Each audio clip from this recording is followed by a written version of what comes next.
ভাবনামুখের আরেক এপিসোডে আপনাদের সবাইকে স্বাগত। গরিব ভার্সেস গরিবী। আমাদের দেশ গরিব কেন? তার কারণ হচ্ছে আমাদের দেশের শিক্ষিত মিডল ক্লাস এখনো কোনো মুভমেন্ট, সেই মুভমেন্ট গড়ে তুলতে পারেনি যেখান থেকে আমাদের দেশে কোনো ইকোনমিক রিফর্ম আসবে। বাদ বাকি আমাদের পার্লামেন্টারি সিস্টেমে 5 বছরে যাদেরকে আমরা ইলেক্ট করি, তারা একজনও জানে না যে ভারতবর্ষের 140 কোটি লোকের কাছে কি করে পৌঁছাবো। আজকে যখন ইডি 100 দিনের কাজের জন্য রেড মারে ওয়েস্ট বেঙ্গলে, আমরা সেই খবর পাই না যে ইউপি, এমপি, বিহার, পুরো ভারতবর্ষ জুড়ে 100 দিনের কাজ ঠিকঠাক করে কেউ জেনারেট করতে পারেন না।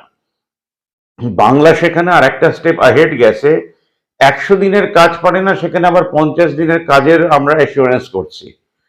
150 দিন বা শুধুমাত্র 50 দিন। তার কারণ হচ্ছে 100 দিনের কাজ হচ্ছে যদি কোনো ফার্মারের আন্ডারে, কৃষকের আন্ডারে যদি আমাদের এই 100 দিনের কাজের লোকদেরকে দেওয়া হতো, তাহলে কৃষককে তার ফার্মিং এর জন্য এক্সট্রা টাকা খরচা করতে হতো না। কারণ গভর্নমেন্ট বাধ্য হতো, গভর্নমেন্ট এশিওর করতো যে কৃষকের কাছে তারা যেন যেতে বাধ্য হয়। 100 দিনের কাজ যেদিন শুরু হয় সেদিনই শুরু হয়ে যায়। লেবাররা আর কোনো কাজ করে না আমাদের ফার্ম ল্যান্ডে, এগ্রিকালচার ল্যান্ডে। তারা সরাসরি চলে যায় সকালবেলা, কোথাও হয়তো গিয়ে সাইন করে এবং ফ্রিতে টাকা পেয়ে যায়, বা অনেকে পান না। এটা হচ্ছে আমাদের দেশের ইতিহাস। এখানে ইডির কোনো কাজ নেই। এখানে হচ্ছে যারা পলিসি বানাচ্ছেন এসি অফিসে বসে, তারা দেশ সম্বন্ধে কিছু জানেন না। আইএস আইপিএস অফিসারকে নিয়ে যে এত আমাদের নাচানাচি হয়, 4টে স্টুডিয়াস ছেলে পরীক্ষায় পাশ করে খুব সুন্দরভাবে ইলেক্ট হয়ে ওখানে যান, তারপরে দেশের সত্যানাশের কারণ হয়ে যায়। তাহলে কি দেশে ভালো কাজ হয় না? প্রচুর ভালো কাজ হয়। মানরেগার একটা কাজের আপনি কীর্তি শুনেই নিলেন, তার সঙ্গে মিড ডে মিল। আমাদের দেশে হেড স্যারদেরকে কি করে চাকর বানিয়ে রাখা যায়, টিচারদের কি করে সার্ভেন্ট বানিয়ে রাখা যায়। চাকর আর সার্ভেন্টের একটা তফাৎ আছে। চাকর হচ্ছে বাংলা শব্দ, সার্ভেন্ট হচ্ছে ইংলিশ শব্দ। দুটোর মধ্যে কি করে তফাৎ করে মানে তাদেরকে এইগুলো করে রাখা যায়, সেটা হচ্ছে আমাদের মিড ডে মিল। অনেক টিচাররা প্রোটেস্ট করতে পারেন না, কারণ সেখানে চাকরির ব্যাপার আছে। 60 বছর ক্রস করার পরে পেনশন পাবেন কিনা, তারা পিএফ ক্লিয়ার করবে কিনা, এগুলো রয়েছেন বলে আমাদের দেশের শিক্ষিত সমাজ মুভমেন্ট করার নামে তারা চুপ করে বসে থাকেন। মুভমেন্টটা আসলে হচ্ছে, এবার দুটো নতুন কয়েনেজ অফ ওয়ার্ড, একটা পুরনো ওয়ার্ড কিন্তু আমাদের দেশে ব্যবহার করা হয় না, বিনা সুদে ঋণ। বিনা সুদে ঋণ, এটা মুসলিমরা অনেক বছর আগেই তাদের তাদের প্রবাহমান লাইফে রয়েছে, কিন্তু তারা এটাকে ইমপ্লিমেন্ট করেন না। সেই যে আমরা মুখে যা বলবো সেটা করিব না, যেমন পলিটিশিয়ানদের এরা এটা বিশ্বাস করেন, আমাদের দেশের মিডল ক্লাসও সেটা বিশ্বাস করে, তাই রাস্তায় হাঁটে। এই বুথ থেকে সেই বুথ, সেই বুথ থেকে ওই বুথ। যেমন কংগ্রেস এখন রাস্তায় হাঁটছে রাহুল গান্ধী, আর পার্টি অফিস মাছি তাড়াচ্ছে। তাই আমাদের দেশ গরিব ও গরিবের সঙ্গে লড়ছে। আমাদের দেশের 140 কোটি লোকেরা যতদিন না শিওর করছে আমরা আমাদের পাশে দাঁড়াবো। আপনি ভাবুন, রামচন্দ্র বনে চলে গেল কৈকির কথাতে, মানে নিজের মায়ের কথাতে না, যে নিজের মা তার বাবাকে কোনো কথা দিয়েছেন বলে তাকে প্রতিজ্ঞাবদ্ধ হয়ে জঙ্গলে গিয়ে কিছু প্রমাণ করার ছিল তার জন্য না। কৈকি আমাদের রাজা দশরথকে বললেন যে আমার ভরতকে আমি, সেটা মনে মনে বলেছিলেন, যাই হোক, রাম চলে গেলেন। মানে আমাদের দেশে তখন মায়েদেরকে কতটা পূজিত করা হতো, সে সেকেন্ড মা হলেও। এখন আমাদের দেশে গরুকে পুজো করা হয়, মাকে না। তো আমাদের বিজেপির, আমি দেবাশিস ভট্টাচার্যকে প্রশ্ন করলাম, ভাস্কর ভট্টাচার্যকে, যে আমরা মায়েদের পাশে দাঁড়াতে পারি না কেন, তার সদুত্তর আমি এখনো পাইনি। আপনি ভেবে দেখুন, আমাদের দেশে দুর্গার পুজো হয়, লক্ষ্মীর পুজো হয়, মা কালীর পুজো হয়, সন্তোষী মার পুজো হয়, মা শনির পুজো হয়, কিন্তু আমরা মায়েদের পাশে দাঁড়াতে পারিনি। তা আমরা কি গর্বিত সন্তান, নাকি আমরাও অন্য কিছু, যারা সারা জীবন এইটা করে বেরিয়ে যাচ্ছেন? এটা আপনাদের ভাবতে হবে, ভাবার সময় এসে গেছে। যে আপনি মাইকের সামনে তার দাঁড়িয়ে দাঁড়িয়ে জোরে জোরে লেনিনের কথা বলবেন, মার্কসের কথা বলবেন, বিবেকানন্দ, নেতাজি, এদের কথা বলবেন, আর তার পরের দিন ঘুরে বেরিয়ে সিগারেট ফুঁকতে ফুঁকতে আইটিসিকে বড়লোক করতে করতে দেশের কোনো কাজে লাগবেন না। এইটার সময় এসে গেছে। বিনা সুদে ঋণ গেল, এবার রোটেশন ইকোনমি। রোটেশন ইকোনমি আছে। আমাদের দেশের গরিবেরা কি করে বড়লোক হতে পারেন। আজকে আমাদের মিটিং ট্যাংরাতে সন্ধেবেলা, আমাকে বলতেই বলা হয়েছে রোটেশন ইকোনমি নিয়ে, তাই আমি আপনাদেরও জানাচ্ছি তার কারণ হচ্ছে যখন বছরের শেষ হবে আমি চাই 1 লাখ লোক আমাদের যৌথ জীবন যাপনের মেম্বার হন। তারা 60 টাকা দিয়ে মেম্বার হবেন। ধরুন আপনার একটা অর্গানাইজেশন আছে, তার নাম অমুক সংঘ।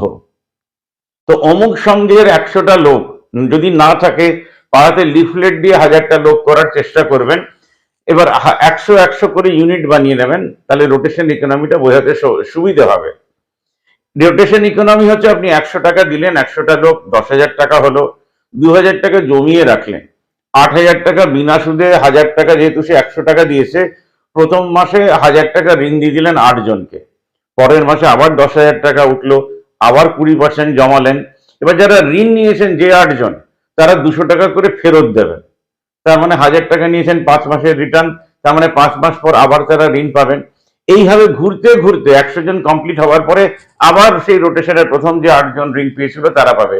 তার মানে 100 টাকা করে বাড়ছে, এদিকে 200 টাকা ঋণের ফেরত আসছে, মানে 300 টাকা করে বাড়ছে। এবার পরের বার যখন 2,000 টাকা ঋণ নেবেন তখন 250 টাকা করে ফেরত দেবেন। পরের বার যখন 4,000 টাকা ঋণ পাবেন তখন 300 টাকা করে ফেরত দেবেন। এইভাবে রোটেশন ইকোনমিতে আপনি ঋণ ফেরত দেওয়ার আগে আবার একটা করে ঋণ পেয়ে যাবেন। আগে টাকাটা একটা জায়গায় জমতো, তাই চুরি করতে সুবিধে হতো, কিন্তু এখন টাকাটা জমবে না, শুধু ওই 20% টাকাটা রয়েছে। বছরের শেষে যারা ঠিকঠাক টাকা রিটার্ন দিয়েছেন তাদেরকে যে জমানো টাকার 50% সুদ হিসেবে দিয়ে দেওয়া হবে। আপনারা ঠিক শুনছেন। এবার নিজেদের টাকা জমিয়ে নিজেরা ঋণ নিলে, ঠিকঠাক সময় ফেরত দিলে আপনারা সুদ পাবেন। তার মানে আমাদের দেশের গভর্নমেন্ট যে ঋণ দিয়ে নিজেদের সর্বনাশ ডেকে আনছে, তারাও এই কাজটা করতে পারেন। 2016 না 17-তে রিজার্ভ ব্যাংকে একটা চিঠি দিয়েছিলাম, যদি কম্পিউটারে খুঁজে পাই তাহলে আপনাদেরকেও দেখিয়ে দেব। এবার 10% টাকা যেটা জমে আছে, এই যে এতগুলো ব্যাংক, আমি যে 1 লাখ লোকের কথা বললাম, ডিভাইড বাই 100, অতগুলো যে ব্যাংক খুললো, সবার ওই অ্যাকাউন্টে টাকা জমানো আছে। সেইটা দিয়ে আমরা বিজনেস করতে পারবো, যে বিজনেস এক এমপ্লয়মেন্ট জেনারেট করবে, যে বিজনেস প্রফিট করলে এখানে আবার টাকা ফিরিয়েও দিতে পারবে, সেই বিনা সুদে ঋণ। আজকের মতন এতটাই। মিটিং কেমন হলো, আমাদের দেশের সাধারণ মানুষের হয়ে কোনো ডিসিশন নিতে পারলো কিনা, রাস্তায় না নেবে, সেই কথা কালকে আপনাদেরকে জানাবো। তো আমাদের দেশের গরিব ও গরিবীকে এনজয় করুন ততক্ষণ, যতদিন না আমাদের দেশের সাধারণ মানুষ উঠে দাঁড়াচ্ছে। এবার ভোট কাকে দেবেন? অনেকেই দেখলাম 500 টাকা 1000 হয়ে যাওয়াতে খুব হ্যাপি, আবার অনেকে দেখলাম 60 টাকার তেল 110 টাকা হয়ে যাওয়াতে তাতেও খুব হ্যাপি। আমাদের দেশের ভোটাররা এখনো জানে না ভোট কেন দেব।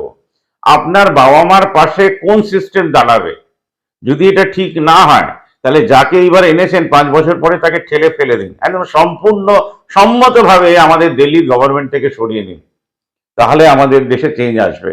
বাবা মার পাশে কে দাঁড়াবে? আমাদের যে ট্রেনে কনসেশন সিস্টেম ছিল এজেন্টদের জন্য, সেটাকে তুলে দিয়েছে। যারা তুলে দিয়েছে তাদেরকে কেন সংসদে আমরা রাখবো? আমাদের দেশে চাকরি জেনারেট করার জন্য এখনো চাকরি খোলার কোনো পোর্টালই তৈরি হয়নি, যেখানে এসে সাধারণ মানুষেরা ইনভেস্টমেন্ট করবে। তাদের বুদ্ধি বিবেচনা দিয়ে আমাদের স্টুডেন্টদের সঙ্গে একটা ফোরাম তৈরি হবে, আমাদের দেশে চিন্তাবিদদেরকে নিয়ে একটা ফোরাম তৈরি হবে, আর আমাদের দেশে ইন্ডাস্ট্রিয়াল লোকেদেরকে নিয়ে একটা ফোরাম তৈরি হবে। এই 3টে ফোরামকে মিলিয়ে যারা কাজ করবে, plus social organization, NGO, human right, তারাই আমাদের দেশে চেঞ্জ আনবে। কিন্তু এখনো সেই জায়গাটা তৈরি হয়নি। আমাদের দেশের সাংবাদিকরা চাকরি তৈরি করার জন্য কোনো নিউজ করেনও না, এবং তারা কাউকে এই প্রশ্ন করতেও সাহস পান না। তাই আমরা এখন প্রচুর পিছিয়ে আছি নাগরিক হিসেবে। নাগরিকের চতুর্থ স্তম্ভ জানে না তার কলম দিয়ে কোন লেখাটা লিখলে ভারতবর্ষ এগোবে। এলআইসি বলে জিন্দগিকে সাথ ভি জিন্দগিকে বাদ ভি, মানে আপনারই টাকা নিচ্ছে, আপনারই মৃত্যুর পর সে তো আপনার বাড়ির লোকের পাশে দাঁড়াচ্ছে। আর আমরা জিন্দগি থাকতে মাসে 30 টাকা দিয়ে একটা সিস্টেমকে বিশ্বাস করতে পারছি না, বা পুরনো খবরের কাগজ দান করে। ততদিন আমরা গরিবই থাকবো। যতই আপনি মার্কস নিয়ে চেঁচান, এঞ্জেলস নিয়ে চেঁচান, গান্ধী নিয়ে চেঁচান, বিবেকানন্দ নিয়ে চেঁচান, আর নেতাজিকে নিয়ে চেঁচান, কিচ্ছু যায় আসবে না। ভারতরত্ন যাকেই দিন, ভারতরত্ন পাবে একটা সিস্টেম, যে সিস্টেমে আমূল দাঁড়িয়ে থাকে, আর পুরো পৃথিবী আমূলকে কপি করতে পারে না। আজকে গোয়ালারা সাকসেস রেট করে দেখিয়েছে, এবার পালা শিক্ষিত মানুষের, সে পারবে কিনা।